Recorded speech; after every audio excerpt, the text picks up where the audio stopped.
नमस्कार, लोकमंच न्यूज देख रहे हैं आप। मैं हूं आपके साथ सुरभि राजपूत। बुलेटिन की शुरुआत करते हैं। कुख्यात गैंगस्टर मुख्तार अंसारी को यूपी के बांदा जेल में शिफ्ट कर दिया गया है। पंजाब के रोपड़ जेल में बंद मुख्तार अंसारी को यूपी के बांदा जेल में सुबह करीब 5 बजे लाया गया। आपको बता दें, कारागार की सुरक्षा व्यवस्था को अपर पुलिस अधीक्षक महेंद्र प्रताप चौहान की निगरानी में मुख्तार को बांदा जेल में रखा गया है।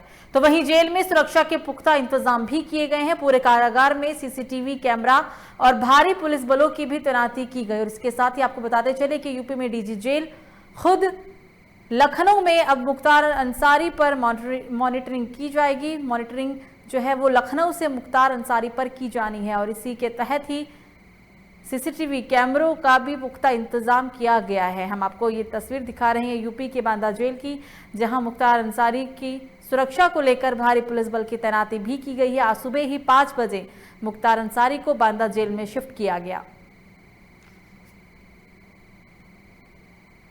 पूरे कारागार में सीसीटीवी कैमरा और भारी पुलिस बल की तैनाती की गई है। पंजाब के रोपड़ जेल में बंद मुख्तार अंसारी को यूपी के बांदा जेल में तकरीबन सुबह 5 बजे लाया गया। बताते चले, कारागार की सुरक्षा व्यवस्था को अपर पुलिस अधीक्षक महेंद्र प्रताप चौहान की निगरानी में मुख्तार को बांदा जेल में रखा गया और इस दरमियान सुरक्षा को भी लेकर खासा ध्यान दिया गया है।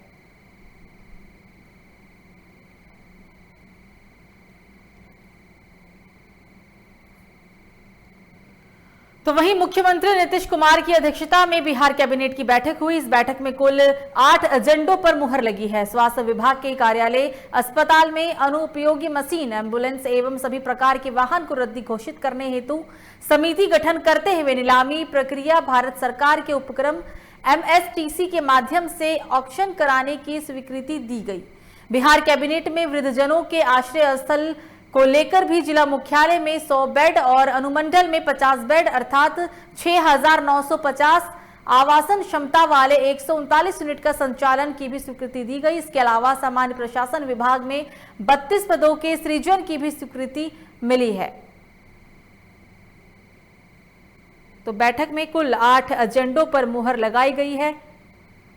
बिहार के पटना में आज बैठक चल रही थी। मुख्यमंत्री नीतीश कुमार की निगरानी में ये पूरी बैठक हुई और इस बैठक में कुल 8 एजेंडों पर मुहर लगी।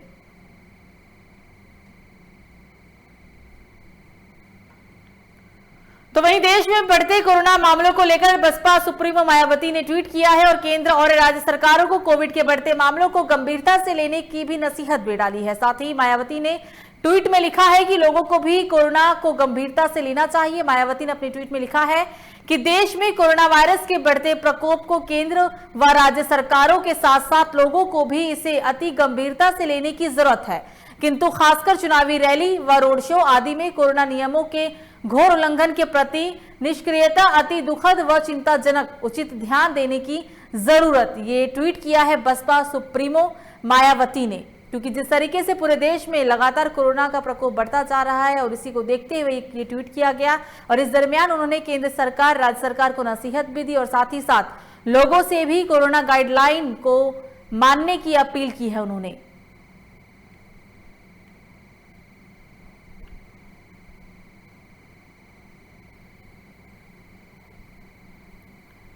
देश में कोरोना वायरस के बढ़ते मामलों के बाद मायावती बीएसपी सुप्रीमो का ये ट्वीट सामने आया है, जहां उन्होंने लोगों से कोरोना वायरस को अति गंभीरता से लेने की अपील की है। साथ ही चुनावी रैली को भी उन्होंने बोला है कि राज्य सरकार व केंद्र सरकार को काफी ध्यान देने की इसमें जरूरत है, किंतु खासकर चुनावी रैली व रोड शो आदि में कोरोना के नियमों का घोर उल्लंघन किया जा रहा है। ये कहा है Mayawati supremo BSP supremo Mayawati ने।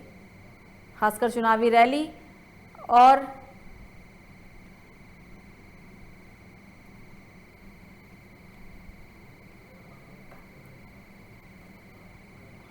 खबरों में आगे बढ़ते हैं और बात करते हैं बिहार के सहरसा की, जहां सहरसा जिले के बीजलपुर पंचायत में स्वच्छता अधिनियम के तहत शौचालय निर्माण के लिए पैसों की निकासी में विकास मित्र नोडल पदाधिकारी के द्वारा रिश्वत मांगने का वीडियो वायरल हो रहा है। रिश्वत लेने का वीडियो इलाके में चर्चा का विषय भी बनाया हुआ है। वायरल वीडियो में देखा जा रहा है कि बिजलपुर पंचायत के विकास मित्र किशोर सदा, जो शौचालय निर्माण कार्य की जांच में नोडल पदाधिकारी थे, उनके द्वारा खुलेआम प्रति शौचालय 100 रुपए की रिश्वत मांगी जा रही है। रिश्वत का ये पूरा वीडियो इन दिनों सोशल मीडिया पर जमकर वायरल है।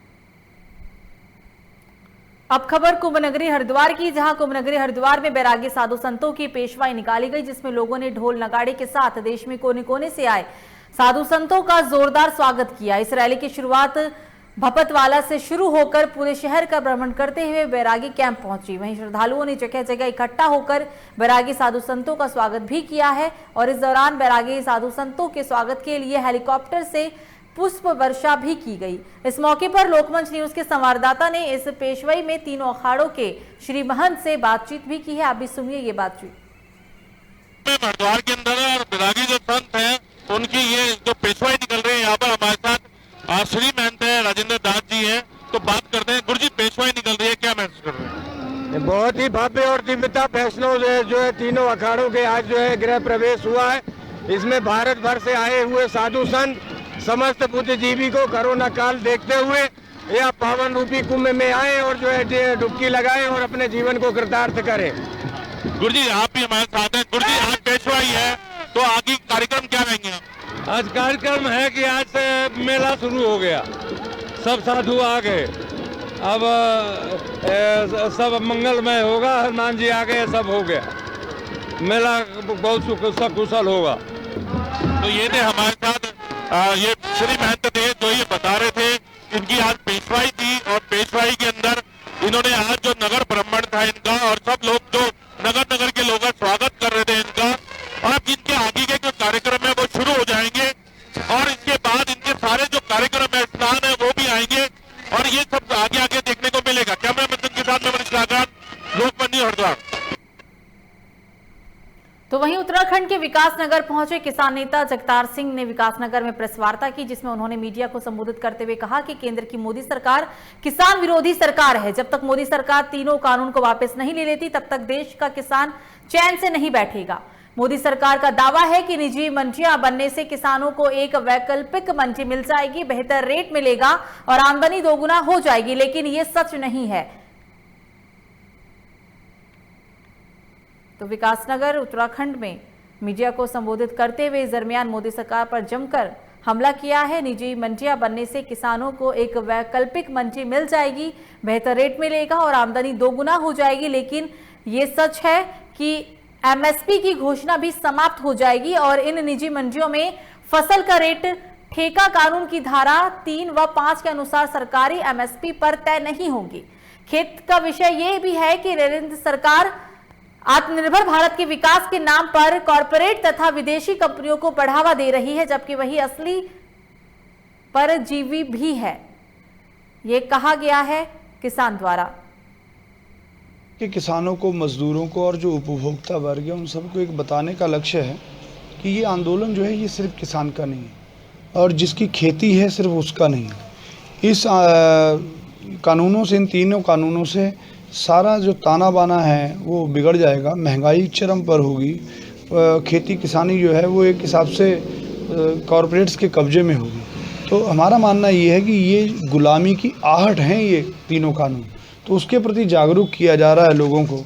और ये एक पर्चा हमने बनाया है कि जो मोदी जी ने कहा था कि हमें आज तक पता नहीं चला कि कानूनों में काला क्या है, जबकि 11 दौर की वार्ता में सरकार को स्पष्ट रूप से ये बता दी गई थे और सरकार कुछ संशोधनों पर भी राजी थी। उसके बाद भी संसद में उन्होंने कहा कि कानून में काला क्या है।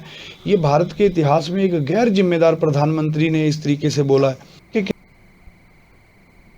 तो वहीं विकासनगर उप जिलाधिकारी सौरभ असवल के निर्देश पर एक संयुक्त टीम ने स्थानीय हॉट मिक्स प्लांट पर औचक छापेमारी की कार्रवाई की। आपको बता दें, छापेमारी के दौरान खनन भंडारण और पर्यावरण और प्रदूषण नियंत्रण बोर्ड से संबंधित कोई अभिलेख नहीं दिखाने और अन्य खामियां मिलने पर प्लॉट को मौके पर ही सीज कर दिया गया। बताते चले, निरीक्षण के दौरान मौके पर हॉटमिक्स प्लॉट के संचालक के द्वारा पर्यावरण और प्रदूषण नियंत्रण बोर्ड से संबंधित कोई भी दस्तावेज नहीं दिखाए गए हैं।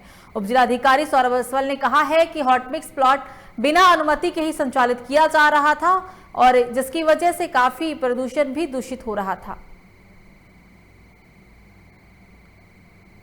विकासनगर तहसील के अंतर्गत जो भी हॉट मिक्स प्लांट है वहाँ पर चेकिंग की गई है और उसी क्रम में एक ये हमारा लांगा रोड पे भी एक हॉट मिक्स प्लांट है जिसकी शिकायत मिल रही थी कि वो बिना अनुमति के और बिना मानक के चल रहा है। तो आज आके यहाँ पर चेकिंग की गई है जिसमें पॉल्यूशन कंट्रोल बोर्ड के और खनन विभाग के साथ मिलकर एक संयुक्त निरीक्षण किया है और उसकी जांच की गई है हॉट मिक्स प्लांट की।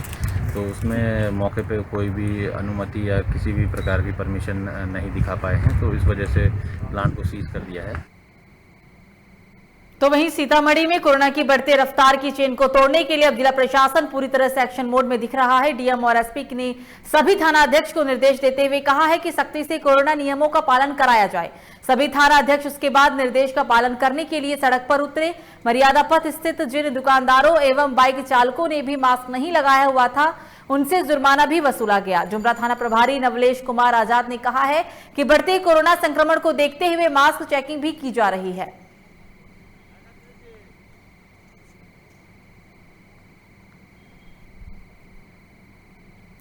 खबरों में आगे बढ़ते और बात करते हैं यूपी के संभल की, जहां संभल में भी कोरोना संक्रमण मरीजों की रफ्तार तेजी से बढ़ती जा रही है। जिले में अब तक 100 कोरोना संक्रमित मरीज सामने आ चुके हैं और रोजाना कोरोना से मरने वालों की तादाद में भी इजाफा हो रहा है। इसी कड़ी में संभल में 2 कोरोना संक्रमित मरीजों की मौत हो गई। दोनों मृतक संभल तहसील के रहने वाले थे, जिसके बाद स्वास्थ्य कर्मियों ने कोरोना गाइडलाइन के अनुसार मृतकों का दाह संस्कार किया। तो संभल में भी कोरोना संक्रमण का आंकड़ा तेजी से बढ़ा है। 100 मामले संभल में भी सामने आ चुके हैं और संभल में 24 घंटे में 2 मरीजों की मौत हुई है। दोनों ही जो मरीज हैं वो संभल तहसील के ही बताए जा रहे हैं, जिसके बाद स्वास्थ्य कर्मियों ने कोरोना गाइडलाइन का पालन करते हुए इन दोनों ही मृतकों का दाह संस्कार किया।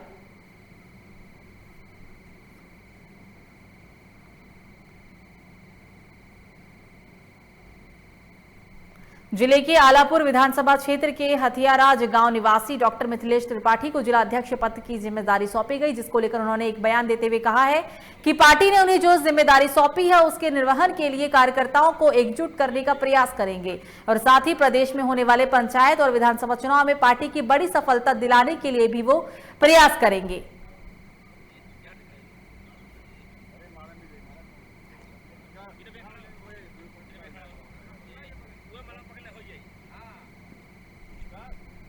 तो जिले के आलापुर विधानसभा क्षेत्र में डॉक्टर मिथिलेश त्रिपाठी को जिला अध्यक्ष पद की जिम्मेदारी सौंप दी गई, जिसके बाद उन्होंने एक बयान देते हुए कहा है कि आने वाले चुनाव में वो बीजेपी को और भी ज्यादा मजबूत करने के लिए और चुनाव जिताने का निरंतर प्रयास करेंगे।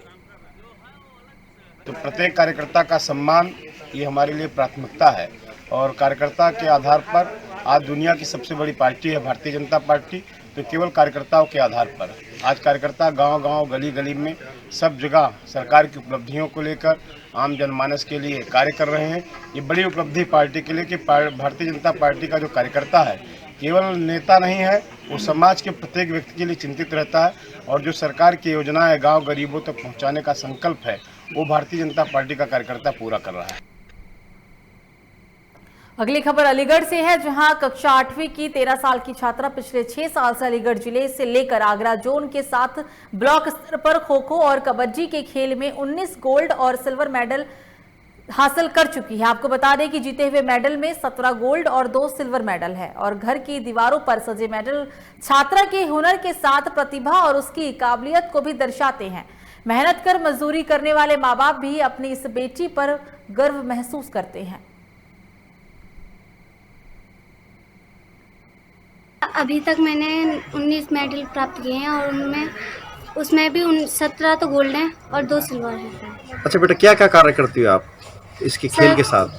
सर खेती मजदूरी करते हैं, घर भी संभालते हैं। कितने बजे आप वहाँ पर प्रैक्टिस के लिए पहुँचते बेटा? सर हम वहाँ पे सुबह के जाते हैं 8 बजे। अच्छा, कितने बजे वापस लौटते हो? वहाँ से आ जाते हैं हम 5 बजे करीब। शिवानी 8वीं कक्षा में पढ़ती है और कबड्डी और खो खो गेम खेलती है। इसे 5 बार से लगातार ये जो है अलीगढ़ में नुमाइश ग्राउंड में गोल्ड मेडल जीत रही हैं और ये जो है यहाँ जौन तक आगरा वहाँ भी खेल चुकी हैं, ये आगरा भी, और ये टप्पल ब्लॉक में। तो वहीं नोएडा के सेक्टर 50 स्थित एक निजी स्कूल के सामने अभिभावकों ने जमकर हंगामा किया है। आपको बता दें, स्कूल की मनमानी को लेकर अभिभावकों का यह हंगामा देखने को मिला। अभिभावकों का कहना है कि एनुअल फीस जमा न करने के कारण स्कूल रिजल्ट जारी नहीं कर रहा है। आपको बता दें, अभिभावक स्कूल के द्वारा मांगे जा रहे एनुअल चार्ज का विरोध कर रहे हैं और साथ ही परीक्षा का रिजल्ट जारी करने की भी मांग कर रहे हैं।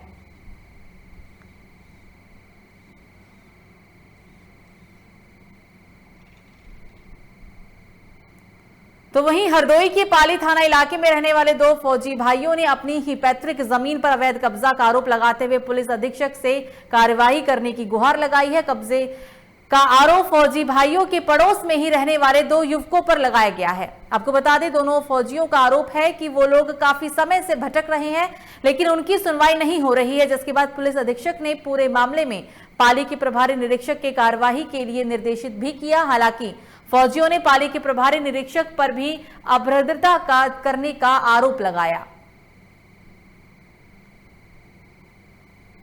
पाली थाना गया था, मेरी जगह कब्जा कर रखी है मेरे परिवार वालों ने।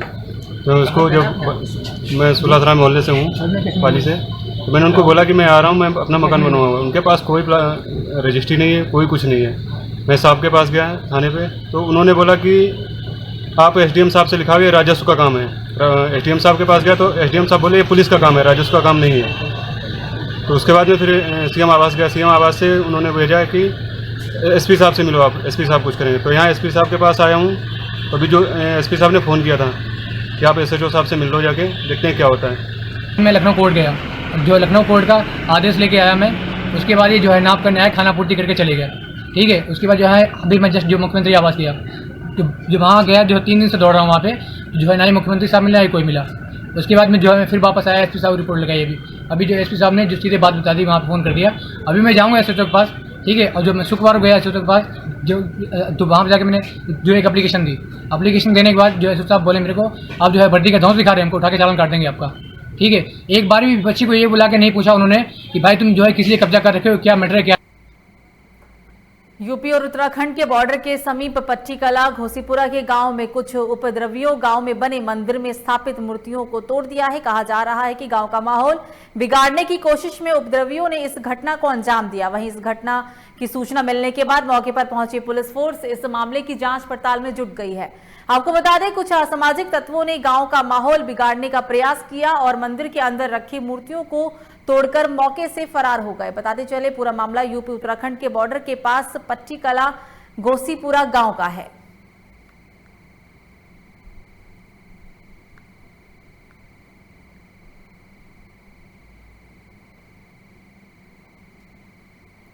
उपद्रवियों ने मंदिर की मूर्तियां तोड़ी है। हालांकि इस घटना के बाद मौके पर पहुंची पुलिस ने पूरा मामला दर्ज किया है और आगे की कार्रवाई में भी पुलिस जुटी हुई है। हम आपको ये तस्वीर दिखा रहे हैं यूपी के रामपुर के उस मंदिर की, जहां उपद्रवियों ने माहौल बिगाड़ने की कोशिश को लेकर इस घटना को अंजाम दिया।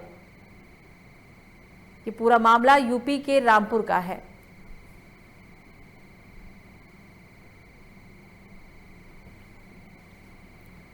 तो वहीं यूपी के मिर्जापुर में खेत में गेहूं की कटाई कर रहे ग्रामीण उस समय हैरान रह गए जब एक विशाल मगरमच्छ गेहूं के खेत में दिखाई दिया, जिसके बाद स्थानीय लोगों ने हड़कंप मच गया। मामला मड़िहान थाना क्षेत्र अंतर्गत जुड़िया गांव का है, जहां बकहर नदी के पास खेत में विशाल मगरमच्छ मिला। तेज धूप और गर्मी के कारण मगरमच्छ की हालत बेहद खराब हो गई थी। तो वहीं मौके पर पहुंची वन विभाग की टीम ने मगरमच्छ को पकड़कर सिरसी डैम में सुरक्षित छोड़ दिया है। इस दौरान वन विभाग के अधिकारियों का कहना है कि बढ़ती गर्मी और भोजन की तलाश में मगरमच्छ नदी से निकलकर इंसानी बस्तियों तक पहुंच जाते हैं, मगर उन्हें सुरक्षित दोबारा पकड़कर सिरसी डैम में छोड़ दिया जाता है।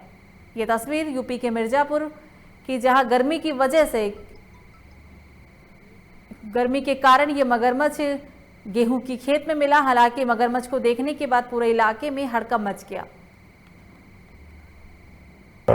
स्थानीय लोगों के द्वारा ये शिकायत मिली कि मड़िहान तहसील के जुड़िया गांव में कुछ लोगों के घर में, किसी ग्रामीण घर में मगरमच्छ घुस गया था।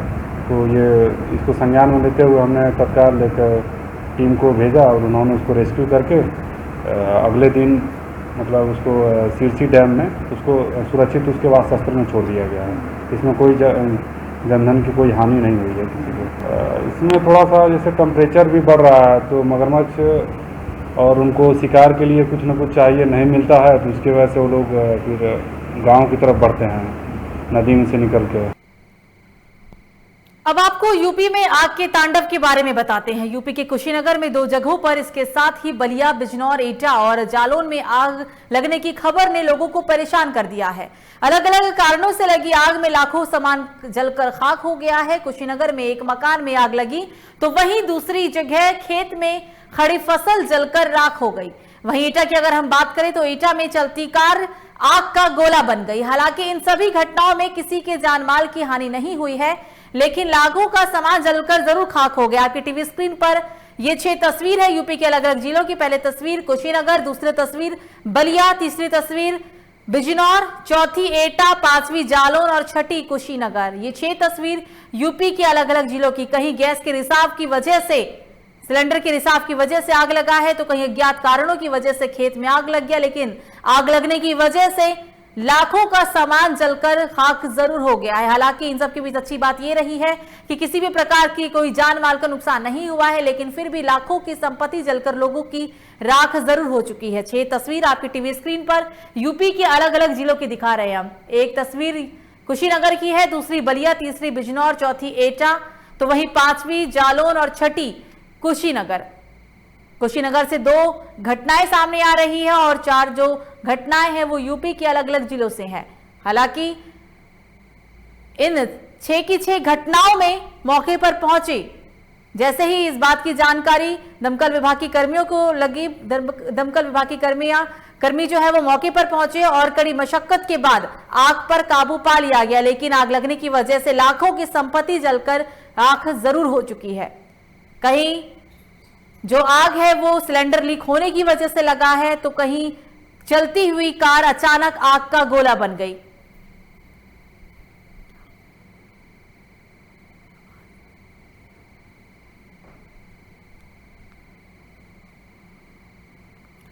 तो वहीं उधम सिंह नगर के रामनगर में सोमवार की शाम 5 बजे ग्राम धनखोला क्षेत्र में अचानक आग लगने से इलाके में हड़कंप मच गया। सूचना मिलते ही मौके पर पहुंचे ग्रामीण ने आग पर काबू पाने का प्रयास किया, लेकिन आग की तेज लपटों के चलते ग्रामीणों के प्रयास भी विफल हो गए, जिसके बाद मौके पर पहुंचे दमकल विभाग के कर्मियों ने 3 घंटे की कड़ी मशक्कत के बाद आग पर काबू पा लिया। इस गांव में रहने वाले नन्हे सिंह और महमूद के घर में अज्ञात कारणों के चलते गैस का सिलेंडर फटने की वजह से आग लग गई और जिसकी वजह से काफी झोपड़ियां भी आग की चपेट में आ गई। देखो जी, ये सिलेंडर के कारण आग लगी है, सिलेंडर फटा है और हमारा तो सारा ही सामान जल गया है। 3 लाख रुपए की जमीन बेच रखी थी वो जल गए हैं। 1.5-2 लाख रुपए हमने सब्जी के बेच के इकट्ठे कर रखे हैं। नकदी जले हुई है। एक दफा यहाँ संदूक में को देखो, ये नकदी हमारी पूरी जला हुई रखी है, गड्डी सारी राख बना हुई है। और 15 कुंटल धान थे रखे थे हमने, वो जले हुए हैं। 10 कुंटल गेहूँ थे और जितने कपड़े थे सारा जल चुका है। तन पे हमारे यही कपड़े। खबर हरिद्वार से है, जहां ऋषिकुल में महाकुंभ के प्रचार प्रसार के लिए लगाए गए बैलून के फट जाने से 3 लोग गंभीर रूप से घायल हो गए, जिसके बाद घायलों को एम्बुलेंस की मदद से उपचार के लिए तत्काल चिकित्सालय ले जाया गया। आपको बता दें कि घायलों में से 2 लोगों को हायर सेंटर एम्स ऋषिकेश में भर्ती कराया गया है। तो वहीं मुख्य चिकित्सा अधिकारी हरिद्वार शंभू कुमार झा ने कहा है कि अभी तीनों लोग खतरे से बाहर है। फिलहाल अभी तीनों का उपचार किया जा रहा है।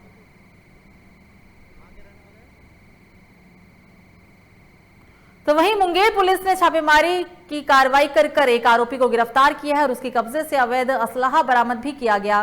काशिम बाजार थाना अध्यक्ष धर्मेंद्र कुमार को गुप्त सूचना मिली थी और इसके बाद ही ये कार्रवाई की गई। इसी गुप्त सूचना पर कासिम बाजार थाना पुलिस ने छापेमारी की कार्रवाई की। छापेमारी के दौरान पुलिस को सौरभ के घर से 4 अवैध देसी कट्टा, 5 बम और 28 जिंदा कारतूस मिले। हथियार मिलते ही कासिम बाजार थाना अध्यक्ष ने तुरंत सौरभ को उसी वक्त गिरफ्तार कर लिया और फिलहाल पुलिस अब सौरभ से पूछताछ कर रही है। बीते रात्रि में इन्हें सूचना मिली कि शास्त्री नगर के सौरभ उर्फ छोटू जो जमीन के कारोबार करते हैं, वो एक ज़मीन का एग्रीमेंट कराए हैं और ज़बरदस्ती उसको कब्जा में लेने के लिए भारी मात्रा में आर्म्स एम्युनिशन अपने घर में रखे हुए हैं। इस सूचना के सत्यापन आवश्यक कार्रवाई में SHO पूरे टीम के साथ पहुंचे, छापामारी किए। छापामारी में 4 देसी कट्टा, 27 गोली, 5 बम, 4 पेट्रोल बम बरामद। फिलहाल बुलेटिन में मुझे दीजिए इजाजत। लोकमंच न्यूज पर खबरों का सिलसिला जारी रहेगा। आप देखते रहिए लोकमंच।